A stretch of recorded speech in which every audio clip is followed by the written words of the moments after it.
bonheur d'être en compagnie de Sophie Nadeau-Tremblay, qui est enseignante au primaire, également enseignante ressource pour École en réseau et conseillère pédagogique en entrepreneuriat conscient. Bonjour Sophie. Bonjour Stéphanie. Sophie, comment c'est venu pour toi la piqûre, ou du moins comment tu as débuté en entrepreneuriat? On ne sait jamais comment ça arrive, hein? Ça arrive comme ça. Moi, j'enseignais en deuxième année, il y a déjà plusieurs années au début de ma carrière, puis ça m'intéressait de faire des projets. Donc, j'ai élaboré des projets comme ça avec mes élèves, un projet même avec une collègue, donc on était 2 classes. Et petit à petit, ça m'a amené à voir que je voyais un impact positif, les enfants étaient motivés. Je me suis retrouvée dans une école entrepreneuriale, donc, avec cette école-là, je me suis dit, finalement, je ne suis pas toute seule. Il y a comme d'autres personnes qui font ce genre de projet-là. Et ça m'a amené, cette école-là faisait partie donc d'un regroupement, ça m'a amené à voir qu'au Québec, il y avait d'autres écoles qui faisaient de l'entrepreneuriat. Donc là, j'ai découvert comme une famille. Tu dis, si tu te sens moins à part, tu vois l'impact positif chez les élèves, tu vois aussi que dans ta pédagogie, ça t'amène vers quelque chose de plus de profondeur, plus de durabilité, plus d'intérêt aussi, puis d'engagement dans ta personnalité, puis dans ton profil d'enseignante. Et c'est ce qui m'a amené graduellement, petit à petit, à m'impliquer de plus en plus au travers de l'entrepreneuriat.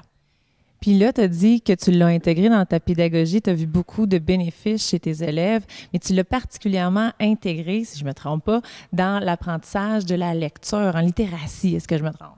En fait, moi, c'est un sujet, la littératie, qui m'a toujours beaucoup passionnée. Donc, d'intégrer aussi les œuvres jeunesse, donc des œuvres complètes plutôt que des extraits, de travailler à partir de la vraie littérature, des albums, des romans avec les élèves. Donc, j'ai essayé d'allier finalement mes 2 passions. Et j'ai tenté le plus possible, je tente toujours, de réaliser des projets qui ont une valeur et qui répondent à un besoin lié à la lecture et ou à l'écriture. Comment, Sophie, on pense dans sa classe de « je réalise un projet » ou « je fais un projet durant mon année » à « je fais de l'entrepreneuriat conscient ». La conscience, puis ça, c'est tout lié aussi à la métacognition, qui, malheureusement, en éducation, est très souvent délaissée parce que c'est une des dernières phases et où c'est celle qu'on peut le plus facilement escamoter parce qu'elle est moins visible. Mais pourtant, c'est la partie qui est la plus importante parce que c'est là que l'enfant va faire vraiment l'intégration puis la compréhension de ce qu'il a appris et de pourquoi il l'a appris. Donc, l'aspect conscient, c'est de dire, je vais réfléchir à mon action pour l'amener aussi à réfléchir à avant. Donc, moi, dans le langage que j'utilise beaucoup avec mes élèves, c'est tu es responsable de tes choix. Tu es responsable de tes choix dans ton travail, tu es responsable de tes choix dans tes comportements. Mais ça, c'est de l'entrepreneuriat. Et de faire prendre conscience à l'enfant qu'il est responsable, qu'il ait confiance aussi en lui. S'il est responsable, ça veut dire qu'il est responsable aussi de ses succès. Donc, ça lui donne un grand niveau de responsabilité et d'engagement. Mais il y en a pour qui c'est difficile, puis ça prend plusieurs mois, plusieurs répétitions avant, oui, que ce soit bien intégré. C'est beaucoup par les dénominations qu'on va utiliser avec eux. Donc, déjà, d'utiliser un langage, un vocabulaire qui va être propre à l'entrepreneuriat. Donc, d'utiliser des mots spécifiques.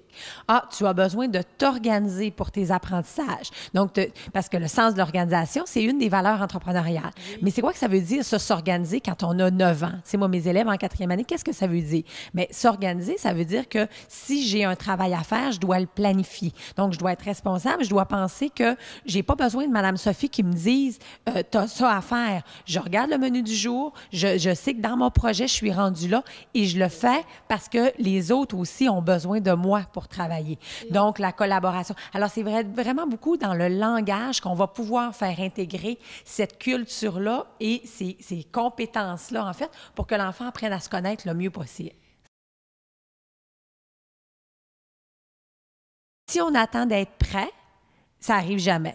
T'sais, moi, je donne un peu la métaphore, ceux qui ont des enfants, quand tu attends d'être prêt pour avoir un enfant, que tu es à ta maison, tu es à ton travail, ça se peut pas, ça arrive jamais ou presque. Donc, si tu attends d'être prêt à te lancer en éducation, ça n'arrivera pas non plus. Tu n'auras pas du temps pour te planifier. Tu n'auras pas du temps pour lire, pour faire tes lectures, pour te renseigner. Tu vas prendre ce que tu as, tu vas l'essayer, puis à partir de ça, tu vas faire les ajustements. Donc, moi, j'aime plus apprendre dans l'action avec eux. Puis en entrepreneuriat, contrairement, justement, nous, les enseignants, on aime ça être planifié. On aime ça être organisé.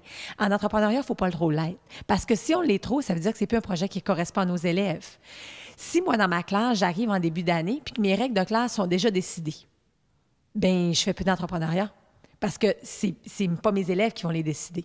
En bout de ligne, là, j'obtiens à peu près le même résultat. Les enfants vont tous, tu sais, à quelques distinctions près, les classes, choisir les mêmes règles de vie qu'on va se doter pour l'année scolaire. Mais sauf que le pouvoir, c'est plus moi qui l'ai, ce sont mes élèves. Donc là, c'est pas dire, c'est les règles de Mme Sophie. Non, c'est pas mes règles. Ce sont nos règles qu'on a construites ensemble. Fait que l'entrepreneuriat, c'est pour ça que je dis, c'est pas juste faire des projets. C'est vraiment d'engager les enfants dans des situations réelles, mais qui ont un pouvoir d'action, ils ont un pouvoir de décision. Alors, faut pas que je sois trop planifiée. Faut pas que j'attende d'être prête. Mais il faut aussi être planifié. Parce qu'il faut aussi que je garde en tête que mes élèves, ils ont tel objectif à atteindre en français, en mathématiques, en sciences. Oui. Ça, il faut que je le sache. Mais ça veut dire que ça se pourrait que, à certains moments, je réorganise mon contenu que j'avais planifié parce qu'il y a une opportunité qui s'amène à nous et que dans le fond, je n'aurai pas besoin de le travailler. Les exposés oraux, on a moins besoin de faire des exposés oraux, je dirais, traditionnels. On fait une recherche, on va le présenter.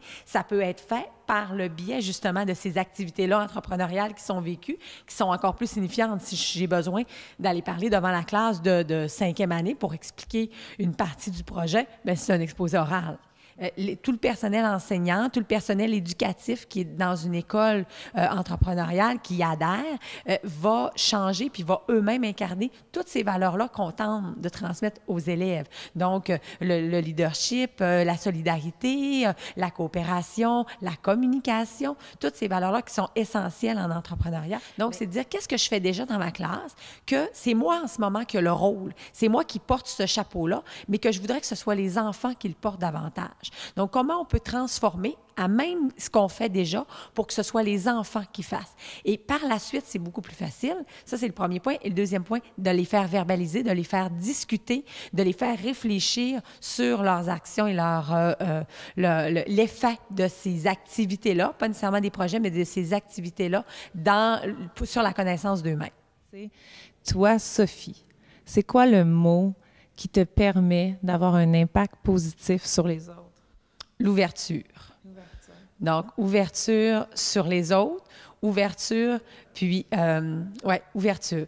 Ouverture sur les autres, ouverture sur la nouveauté, ouverture sur les technologies, ouverture sur l'erreur. Merci beaucoup, Sophie, d'avoir partagé tout ce que tu as mis en action dans tes expériences de classe et d'accompagnement des enseignants en entrepreneuriat conscient. Merci beaucoup.